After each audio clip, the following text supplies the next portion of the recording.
అసెంబ్లీలో ఒక ఆయన అంటుండే, నేను గుంటూరులో చదువుకున్నా, నేను పూనాలో చదువుకున్నా, నేను అమెరికాలో చదువుకున్నా, నాకు గొప్ప గొప్ప చదువు వచ్చు అని. మీరు ఆడ చదువుకున్నారు అన్న నెటకారం చేయబడి మీరు చూసి ఉంటారు టీవీలలో అసెంబ్లీలో. అప్పుడు నేను లేచి నేను చెప్పిన,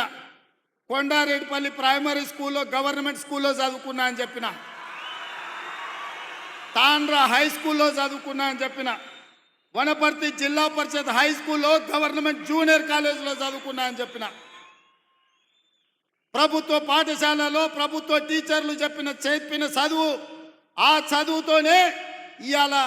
జిల్లా పరిషత్ మెంబర్గా, ఎమ్మెల్సీగా, ఎమ్మెల్యేగా, ఎంపీగా తెలంగాణ రాష్ట్రానికి ముఖ్యమంత్రి అయినా ప్రభుత్వ టీచర్లు చదువు చెప్తే నేర్చుకున్న నేను ఎవరికి తల వంచకుండా ఆత్మగౌరవంతో నిటారుగా నిలబడి ఇవాళ తెలంగాణ రాష్ట్రానికి ముఖ్యమంత్రి అయి ఏ టీచర్లు, ఏ ప్రభుత్వ పాఠశాలలో పనిచేసే టీచర్లు